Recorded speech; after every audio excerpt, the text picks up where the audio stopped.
Today I'm making my way to Mallacoota, a sleepy little inlet near the southeastern border of Victoria.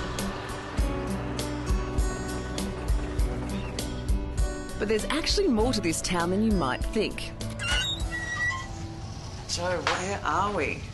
Welcome to the WWII Bunker.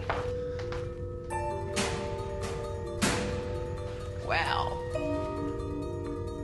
Amazingly, this bunker was once a major advanced operations base used during World War II for communications.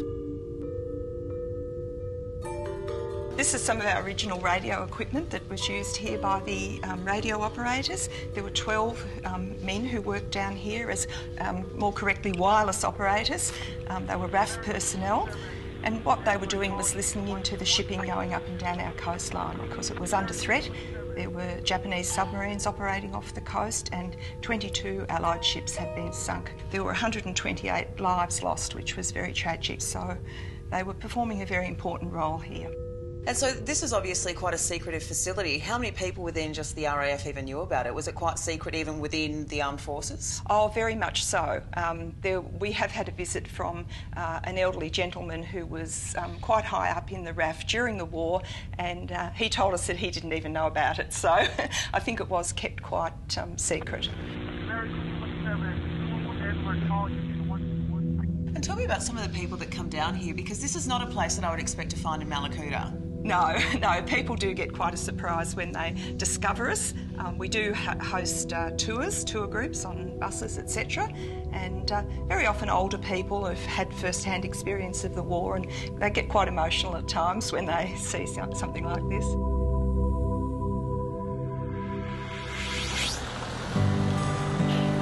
Meanwhile, to appreciate the area's tranquil scenery above ground, the Mallacoota Foreshore Caravan Park is the ideal place to stay a while. But I'm also pretty keen to get a local's perspective on the fishing around here. So what are we fishing for? Garfish. Yeah? How are you going so far? They're there, but they're very finicky at the moment. Yep. And this is like a short pier. Is this specially made for fishing? This is specially made. It's a fishing jetty, and they work excellent. And they're very busy in the summer months. So I'm lucky to have a little spot on here right now. Very lucky. Be even better if we caught some fish. Fishing for garfish, just use a floater, just a hook. It's a very small piece of bait, and.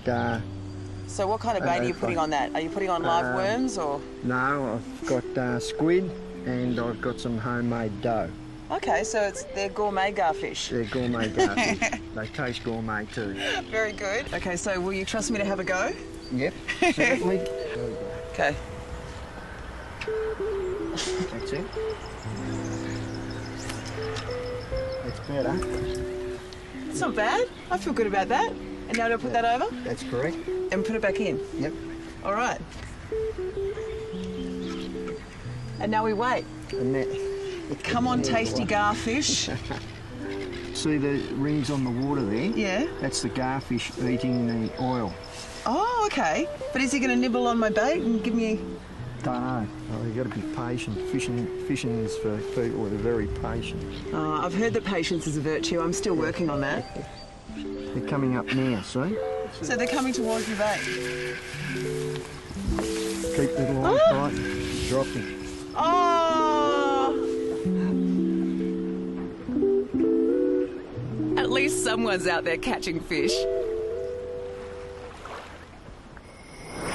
From the gorgeous canals of Paynesville to the treasures hidden at Nowa to the wilderness retreat at Cape Conran and ending up here at Mallacoota, this road trip has been a ripper. If you want to find out anything about the places I've been this week, check out our website at makingtracks.tv. Now let's check out what's happening next week.